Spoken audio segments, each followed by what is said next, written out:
The rain lashed against the floor-to-ceiling windows of the private lounge at Café Laube, turning the vibrant neon of Seoul into a blurred, watery mosaic. Inside, the atmosphere was even colder than the storm outside.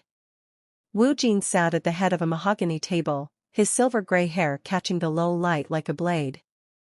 Across from him sat the regional directors of the Golden Circle, men who had spent months resisting his expansion into the Northern Territories. This meeting was supposed to be his checkmate. He had the contracts ready, the leverage secured, and the power of his reputation looming over them like a shadow. Beside him, June stood like a statue in his blue suit, one hand resting near his temple, a habit Woo Jin had always interpreted as deep focus, but today, it felt like a tremor of suppressed nerves. The silence was absolute, broken only by the rhythmic clinking of porcelain. In this world, silence was a weapon, and Woo Jin used it better than anyone. He reached out, his heavy gold ring glinting, and gripped the handle of his small ceramic cup. The espresso was dark, thick, and steaming, a symbol of the refined, bitter life he had cultivated. He leaned forward, his piercing eyes scanning the faces of his rivals, sensing their defeat. He began to lift the cup to his lips, ready to take the final sip that would signal the end of the negotiations. But just as the rim touched his lips, a shadow flickered in his peripheral vision. Naomi, the young black waitress who had been moving like a ghost in the background, suddenly stumbled. It was a clumsy, uncharacteristic movement that sent a tray of spoons clattering to the floor just inches from the table. The sound was like a gunshot in the sterile room. Richard Moore, the cafe manager, hissed a breath from the doorway, his face turning a deep, angry red. Woo Jin froze, the cup still hovering at his mouth. He looked up, his expression hardening into a mask of pure, icy suspicion. He hated interruptions. He hated incompetence. But as he looked at Naomi, he didn't see the face of a clumsy server. He saw wide, cautious eyes fixed, not on him, but on the dark liquid in his hand. Her lips were pressed together, a silent plea screaming from her gaze. For a heartbeat, the king of Seoul was paralyzed by the sheer terror in the eyes of a woman he had never truly looked at until now. He slowly lowered the cup, his jaw clenching as he realized the air in the room had suddenly changed. This wasn't a victory, it was a trap, and the only person who knew it was the woman the world had deemed invisible. The silence in the room broke not with a shout, but with the sharp, rhythmic clicking of Richard Moore's polished Oxfords against the marble floor. The cafe manager swooped in like a vulture, his face a contorted mask of sycophantic panic and elitist rage.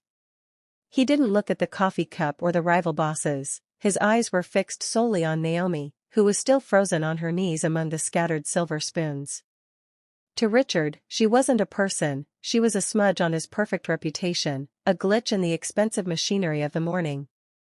"Do you have any idea what you've done?" Richard's voice was a low, jagged hiss, vibrating with the kind of venom that only comes from someone who values status over life.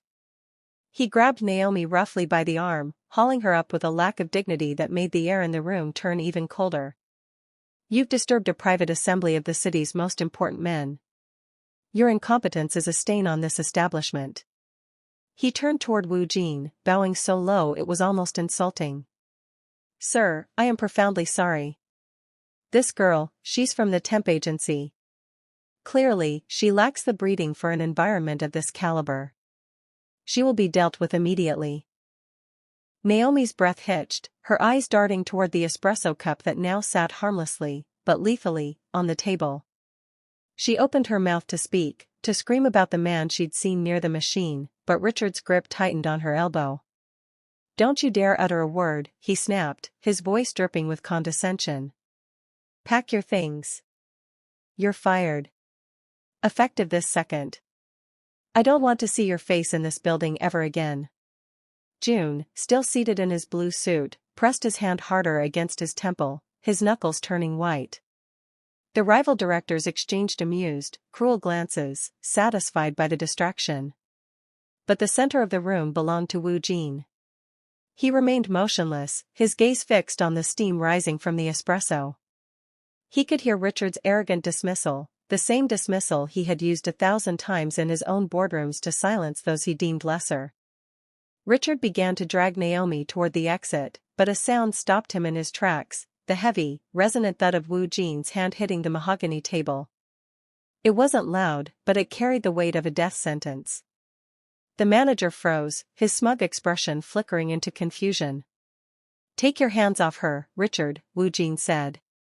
His voice was quiet, almost a whisper, but it cut through the manager's bluster like a razor through silk.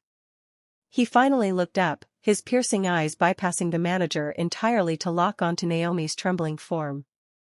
The coldness was still there, but it was no longer directed at her. It was directed at the man who was too blind to see a miracle when it was standing right in front of him. Richard Moore froze, his fingers still digging into Naomi's arm, but the sheer weight of Wu Jin's stare made his hand go limp. The manager's mouth opened and closed like a fish out of water, his practiced poise dissolving into a stutter. But sir, she's a liability. She's disturbed your peace." "I was only—" "You were only looking at her uniform," Wu Jin interrupted, his voice dropping to a gravelly, dangerous resonance. He slowly stood up, the movement so deliberate that even the rival directors across the table leaned back instinctively. He didn't look at his rivals, he didn't look at the multimillion-dollar contracts. He looked at Naomi, who was breathing in shallow, jagged gasps. "Tell me," Wu Jin said, his eyes locking onto hers with an intensity that demanded the truth. "Why did you drop those spoons, Naomi?" The room held its breath. Naomi felt the heat of a dozen suspicious glares, but in Wu Jin's eyes, she saw something she hadn't expected, a sliver of genuine curiosity, a bridge of respect extended across a vast social chasm. She swallowed hard, her voice trembling but clear. "The man who serviced the machine 10 minutes ago, he wasn't wearing a technician's badge. And when he adjusted the grind for your specific order, he dropped a vial. I saw the residue on the filter. I tried to warn the manager, but he told me to stay in the kitchen and keep my mouth shut." A cold, heavy stillness settled over the table. Richard Moore's face turned from red to a ghostly, translucent white. Beside Wu Jin, Jun's hand finally dropped from his temple, his face a mask of unreadable stone, though his eyes darted toward the exit. Wu Jin turned his gaze to the espresso cup. He picked it up, the ceramic clinking softly against his gold ring, and tilted it. He didn't drink. Instead, he poured the dark, expensive liquid onto the white linen tablecloth. As the stain spread, a faint, acrid scent of bitter almonds wafted into the air, the unmistakable calling card of cyanide. The rival directors gasped, chairs scraping back in a panicked chorus. Wu Jin ignored them. He looked back at Richard, who was now trembling so violently he had to lean against the wall. "You were going to fire the only person in this building who was actually doing their job," Wu Jin said, his voice as sharp as a guillotine. He turned to Naomi, and for the first time, the corner of his mouth twitched into something resembling a grim smile. "Richard is finished. But you, Naomi, you have a vision that my best security detail seems to lack." He reached into his coat, pulled out a heavy black card, and placed it in her hand. "The rules of this room just changed. You don't work for this cafe anymore. You work for me." The black glass of the Shin Syndicate headquarters loomed over the Seoul skyline like a monolith of absolute power. As Naomi stepped through the heavy steel doors, the air changed from the humid, rain-soaked streets to a sterile, filtered chill. She felt the weight of 1,000 eyes, men in tactical gear and sharp suits who looked at her with a mixture of confusion and open hostility. To them, she was still the woman in the uniform, an outsider who had no place in their world of data streams and high-caliber weaponry. Wu Jin led her into the nerve center of the operation, a room filled with glowing wall-to-wall monitors and the low hum of sophisticated servers. Jun followed a few paces behind, his blue suit a stark contrast to the black tactical gear of the guards. He hadn't spoken since the cafe, but the way he watched Naomi's every move felt like a predator tracking a threat. "This is our fortress," Wu Jin said, his voice echoing in the vast space. He gestured to a group of men huddled over a complex logistical map. "My security experts have spent years refining our perimeters. They tell me we are impenetrable." Naomi didn't look at the maps or the weapon manifests. She walked toward the bank of monitors displaying the live feeds from the Northern Territory docks. She stood there for a long time, her eyes darting across the screens, her mind working with the same quiet precision she had used to navigate the cafe's kitchen. "What do you see, Naomi?" Wu Jin asked, ignoring the scoff of his lead security officer. "I see a lot of expensive technology and very little common sense," Naomi replied quietly. She pointed to a corner of the screen where a delivery truck was idling near a warehouse entrance. "Your experts are looking for soldiers and hackers. They're watching the front gates and the firewalls. But look at the patterns. That truck has been there for 3 hours. The driver hasn't checked his phone once. No one in this city waits 3 hours without check-in." She moved to another monitor, her finger tracing a line on the screen. "And your shift changes at the docks, they're too perfect. Every day at exactly 6 p.m., your guards turn their backs for 45 seconds to salute the supervisor. That's not security, that's a rhythm. And rhythms can be timed." The room went deathly silent. The experts shifted uncomfortably, their faces reddening as they realized a waitress had just dismantled their million-dollar strategy in seconds. Wu Jin's eyes narrowed as he looked at the truck on the screen, his suspicion finally finding a target. "The flaws aren't in your code, Mr. Wu Jin," Naomi said, turning to face him. "They're in your habits. You've built a world where everyone follows the rules, which means you've built a world that is easy to predict." Wu Jin felt a chill that had nothing to do with the air conditioning.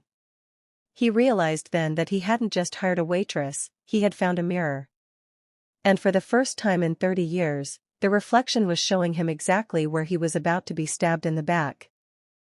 The hum of the server room felt like a low-frequency roar in Jun's ears as he stood in the shadow of the massive monitors. He adjusted his cufflink, his hand brushing against the cold, hard line of the encrypted burner phone tucked into his waistband. For years, he had been Wu Jin's right hand, the shadow that never faltered, the man who knew the rhythm of the boss's breath. But as he watched Naomi point at the screen, a cold sweat broke across his neck. She wasn't just looking at the trucks, she was looking at the cracks in the foundation he had spent months quietly widening. Wu Jin turned slowly, his silhouette framed by the blue light of the digital maps. "June," he said, the name hanging in the air like an accusation. "You personally vetted the dock schedules. You told me the guards were impenetrable. How did a waitress see a pattern that you missed?" June felt the moral tension tighten like a noose. Part of him, the part that had bled beside Wu Jin in the back alleys of Incheon, wanted to confess right then, to warn him that the rival syndicate, the White Dragons, already had the keys to the city. But the other part, the part fueled by a decade of being treated as a secondary tool, reminded him of the threats made against his family. He was trapped between loyalty and survival, and the bridge between them was burning. "Sir, she's guessing," June replied, his voice a calculated blend of professional concern and subtle dismissal. He stepped forward, putting himself between Naomi and the screens. "She's a civilian. She sees patterns where there are only coincidences. My men are professionals. If we change our entire strategy based on the word of a server, we show the enemy we are panicked. We show them we are weak." Naomi didn't flinch. She stepped closer to June, her height dwarfed by his, but her presence filling the gap. She could smell the faint scent of the same bitter almonds on his jacket that had been in the coffee, the scent of a man who had stood too close to a chemist. "It's not panic to fix a hole in your roof before the storm hits, Mr. June," she said softly. "Unless, of course, you're the one who climbed up there to pull the shingles off." The silence that followed was suffocating. Wu Jin's eyes shifted from the screen to June's face, tracing the minute twitch in the younger man's jaw. The moral tension in the room was now a physical weight. Wu Jin didn't say a word, but he didn't drink his water, either. He just watched the man in the blue suit, realizing for the first time that the shadow behind him might actually be the one holding the knife. The chill of the night air was a sharp contrast to the suffocating luxury of the Shin Syndicate's headquarters. Naomi didn't take the armored car Wu Jin offered. She knew that in this city, a black sedan was a lighthouse, and she needed to be the shadow. Shedding the waitress uniform for a worn denim jacket and a dark cap, she returned to the narrow, steam-filled alleys of the Itaewon district, the place where the invisible lived and breathed. She moved through the back entrances of supply depots and late-night pharmacies, places where the paper trail of the elite usually ended. Her street-smart intuition was her only compass. She wasn't looking for a ledger, she was looking for a smell. That faint, bitter scent of almonds had haunted her since the cafe, and she knew it didn't come from a high-end lab. It came from the basement chemists who serviced the rival gangs. At the back of a shuttered herbalist shop, she found her first lead. A young courier, barely out of his teens, was nervously loading crates into a nondescript van, the same type of truck she had spotted on the monitors earlier. She didn't approach him with a weapon, she approached him with the casual familiarity of a fellow worker. She spoke the language of the weary, asking for a light and complaining about a manager who was late on his payments. Under the flickering neon of a broken sign, the boy's guard dropped. He grumbled about the blue-suit guy who had been demanding double the usual supply of high-grade pesticides, the primary source for extracting cyanide. Naomi's heart hammered against her ribs as the boy described a man in a sharp blue suit who met them in the shadows of the docks at 5:45 p.m., just before the shift change. As the van pulled away, Naomi stood in the rain, her phone recording the license plate. She had the truth about the poison, but more importantly, she had the timing. June wasn't just a double agent, he was the architect of the very patterns she had dismantled earlier that day. She realized then that the assassination attempt at the cafe hadn't been a failure, it had been a test. A test that she had interrupted. She looked up at the dark towers of the city, realizing that she was no longer just a witness. She was the only person who knew that the man standing closest to the king was the one holding the crown's funeral shroud. She began to walk back toward the light, knowing that her return to the headquarters would either be her final victory or her own execution. The neon glow of the city faded into a heavy, oil-scented gloom as Naomi entered the underground parking garage of the syndicate's headquarters. The silence here was different from the cafe, it was a pressurized, predatory quiet that made the hair on her arms stand up. She held the burner phone tightly in her pocket, the recording of the courier her only shield. She knew she had to reach Wu Jin before the clock struck midnight, but as the elevator doors hissed shut behind her, the rhythm she had warned the boss about was already being used against her. A pair of headlights flickered to life at the far end of the concrete cavern, cutting through the shadows like the eyes of a beast. A sleek, blue sedan, the same shade as June's suit, began to roll toward her with agonizing slowness. Naomi didn't run. She knew that in a place like this, running only triggered the instinct to hunt. Instead, she stood her ground, her silhouette small but unyielding against the gray pillars. The car stopped 10 feet away, and the door opened. June stepped out, but he wasn't the composed, calculating advisor she had seen in the server room.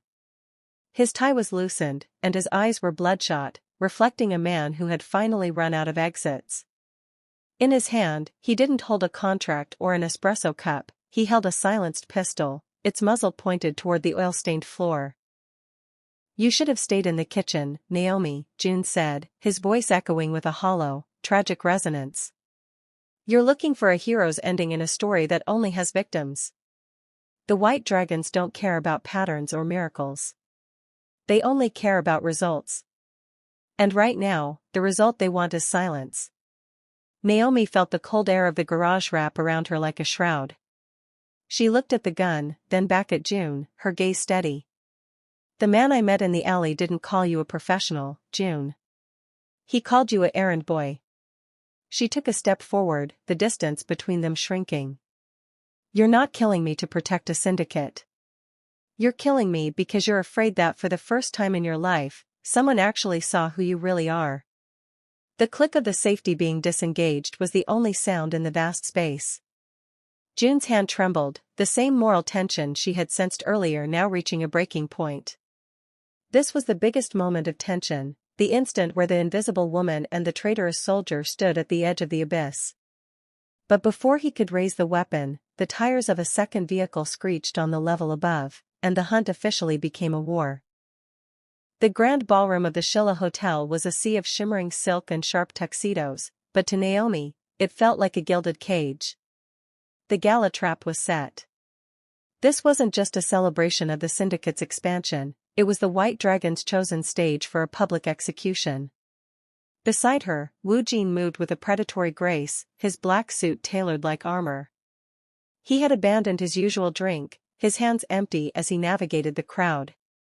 He wasn't looking at the dignitaries, he was watching the reflections in the champagne flutes, guided by the patterns Naomi had taught him to see. Naomi wore a deep emerald gown, her waitress identity discarded, yet she remained the most observant person in the room. She leaned toward Wu Jin, her voice a ghost of a whisper against the swell of the orchestra. The waitstaff on the east balcony, they aren't carrying trays. Their centers of gravity are too low. They're braced for recoil. She didn't need a tactical headset to know that the air had grown heavy. She saw Jun across the floor, dressed in his blue suit, his eyes darting toward the ornate clock above the entrance. It was 11:58 p.m. Wu Jin's jaw tightened. If we move too early, we start a massacre. If we move too late, we're dead.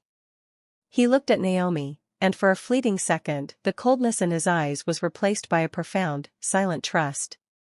He was no longer the boss giving orders, he was a man relying on the intuition of the woman who had seen the poison in his cup. The clock struck midnight.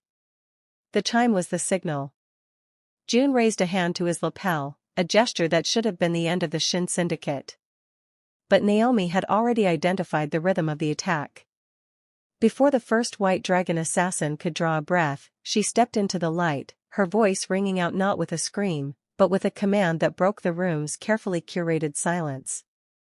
The exits are compromised. Drop the chandeliers. The sudden, planned darkness that followed was the only thing that saved them. In the chaos of the shadows, the experts were blind, but Naomi and Wu Jin, the two people who had learned to find the truth in the dark, began their counter-move. One wrong move meant death, but as the first shots rang out against the marble, Naomi realized that for the first time in her life, she wasn't just watching the story, she was writing the ending.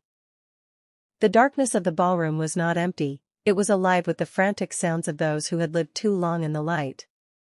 In the chaos, the White Dragon assassins found themselves trapped in the very rhythm they had intended to exploit. Wu Jin moved through the shadows with a terrifying, silent precision, no longer a man blinded by his own status, but a hunter guided by Naomi's whispered warnings. Across the shattered remains of the buffet line, a single beam of emergency lighting cut through the dust, landing directly on Jun. He stood near the service entrance, his blue suit stained with debris, his gun raised but trembling. He looked like a man who had realized too late that the bridge he'd burned was the only one that could have carried him home. Wu Jin stepped into the light, 10 paces from his oldest friend.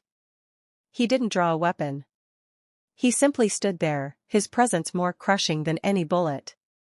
Naomi was beside him, her green dress torn at the hem, her eyes fixed on Jun with a pity that seemed to sting worse than anger.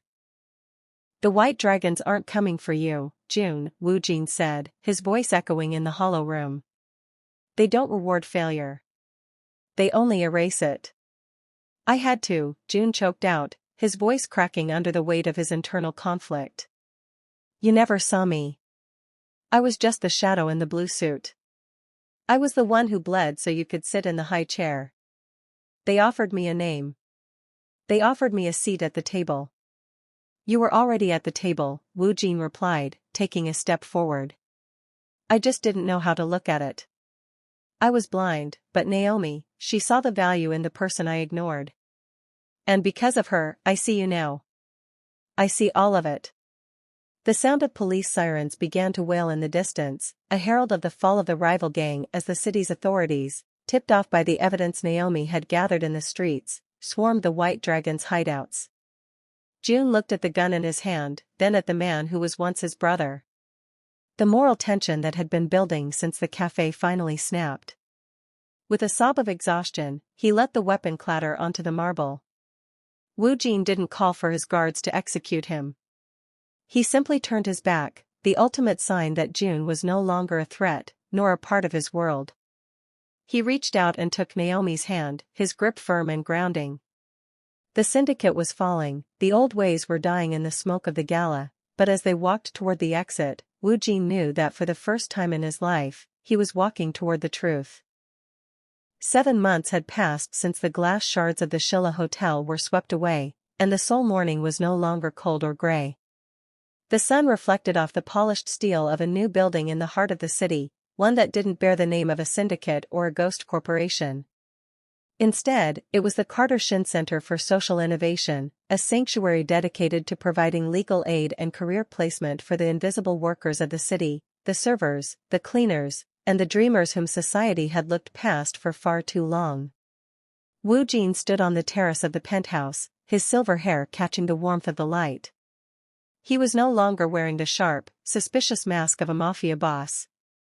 The rigid lines of his jaw had softened, and for the first time in his life, he wasn't calculating his next move, he was simply existing in the moment. Behind him, the doors opened, and Naomi stepped out, a vision of elegance in a simple, ivory-white gown that flowed like water. She wasn't carrying a tray or a burden of fear, she was carrying the future of a legacy they had built together. "The board is waiting for the speech," Naomi said, her voice rich with the quiet confidence that had saved them both. "But I think they already know what you're going to say." Wu Jin turned, taking her hands in his. He looked at her, really looked at her, remembering the espresso cup, the rainy alleyways, and the way she had refused to let him stay blind. "I'm going to tell them that I was a man who owned half the city but possessed nothing of value until a woman I tried to ignore saved my life. I'm going to tell them that miracles don't come from the sky, they come from people who refuse to give up on us, even when we've given up on ourselves." They walked toward the ceremony where Richard Moore's former employees were now department heads, and where the experts had been replaced by people with heart and vision. The wedding was a quiet affair, but its ripples were felt throughout the city. It was the birth of a new empire, not one built on fear, but on the profound truth that the person you walk past today might be the miracle you need tomorrow. As they stood before their friends, Wu Jin didn't think about power. He thought about the fact that sometimes, the greatest second chances come wrapped in the most unexpected packages.